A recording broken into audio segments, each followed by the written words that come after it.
Selama Perang Dingin, ketegangan antara Amerika dan Uni Soviet membuat kedua belah pihak melakukan berbagai cara untuk mendapatkan pengaruh dan kontrol secara global. Keduanya mengeluarkan sumber daya yang sangat besar ke dalam teknologi militer. Layaknya permainan catur, mengetahui rencana musuh merupakan kunci kemenangan. Pada tahun 1950-an, Uni Soviet memiliki banyak fasilitas rahasia yang sulit untuk diketahui. Amerika berusaha mengetahui fasilitas rahasia Uni Soviet.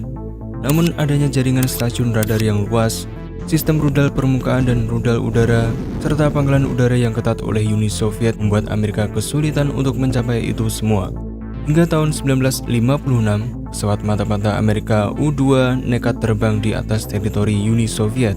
Pesawat ini terbang dengan kecepatan yang normal pada ketinggian 70.000 kaki atau 21.336 meter di atas permukaan laut.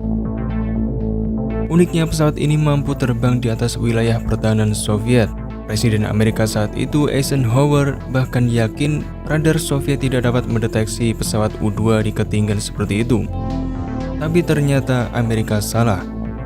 Faktanya, Soviet telah melacak pesawat U-2 sejak hari pertama, dan itu hanya menunggu waktu yang tepat bagi Soviet menembak jatuh pesawat ini. Itu artinya terbang tinggi saja tidak cukup untuk dapat lolos dari deteksi. U-2 telah dijadwalkan untuk operasi pengawasan kedua, namun setelah Amerika menyadari bahwa mereka terdeteksi, mereka menyiapkan rencana lain.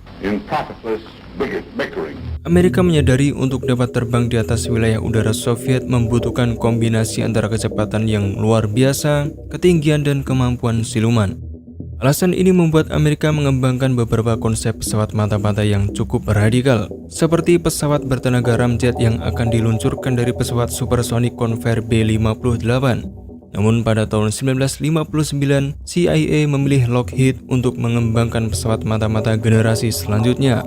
Sementara itu, U-2 masih mencoba terbang di atas langit Uni Soviet, namun penerbangannya tidak berlangsung lama. Karena pada musim semi tahun 1960, rudal permukaan dan udara Soviet berhasil menjatuhkannya. Pilot dan puing-puing yang ditangkap diarak keliling Uni Soviet sebagai bukti adanya agresi Barat. Setelah kejadian itu, ketegangan semakin meningkat lebih dari sebelumnya.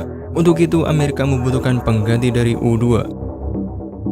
Perkembangan baru datang dari Lockheed yang telah dipilih CIA untuk membuat pesawat mata-mata generasi terbaru.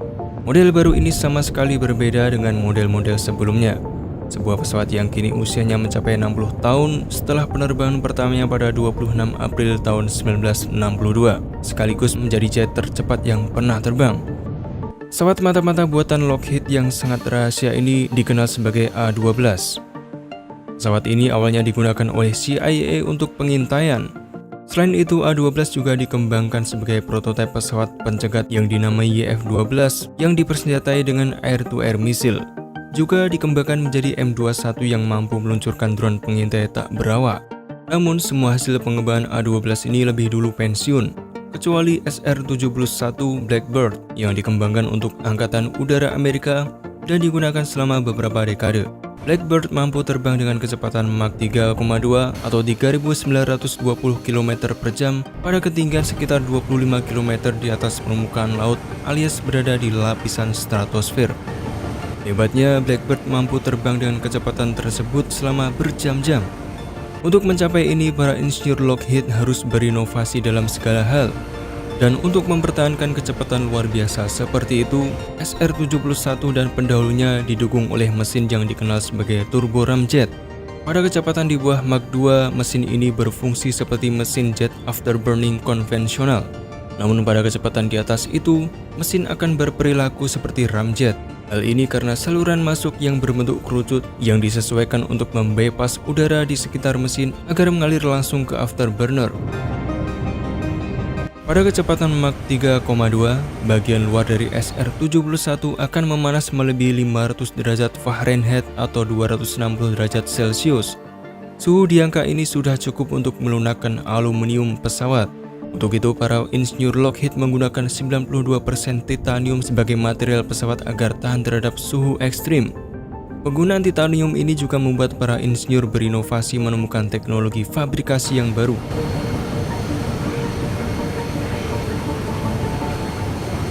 Bagi para penggemar UFO, desain dari pesawat ini akan terlihat menakutkan. Desainnya yang aneh ini ternyata membantu mengurai deteksi oleh radar musuh, sekaligus warna hitamnya yang membuatnya dijuluki sebagai Blackbird. Antara tahun 1967 hingga 1968, pesawat A-12 dan SR-71 pertama kali dikerahkan untuk memata-matai wilayah Asia, di antaranya Kamboja, Korea Utara, dan Vietnam dalam operasi yang diberi kode nama Black Shield.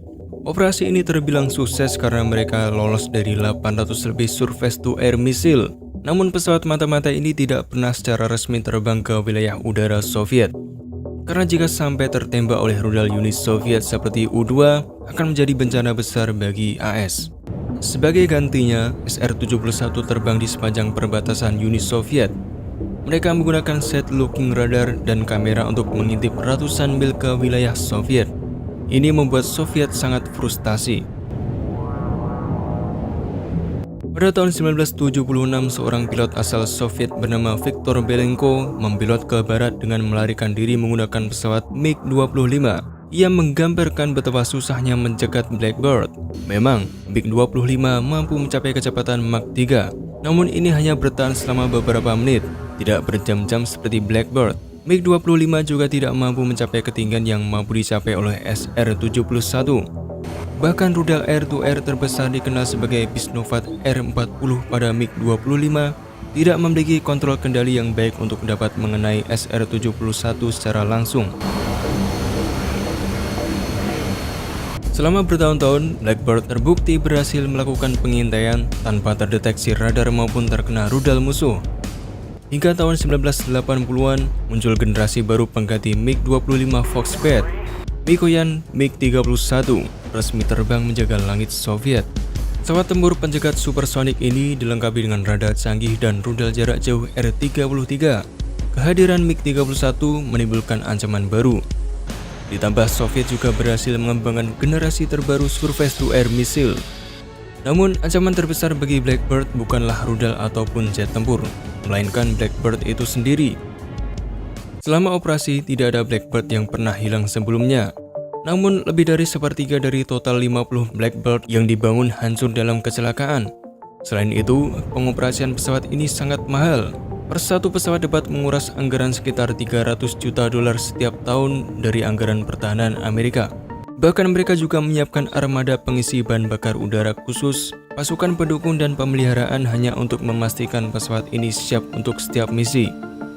Adanya kemajuan teknologi drone dan satelit untuk mengirimkan data pengawasan secara real-time membuat kegunaan dari SR-71 ini dipertanyakan. Ditambah adanya politik dan pertikaian mengenai anggaran pertahanan pada akhir tahun 1980 juga menjadi sebab SR-71 tidak dipertimbangkan lagi. Blackbird secara resmi pensiun pada tahun 1998 dengan 2 pesawat dikirim ke NASA untuk pengujian.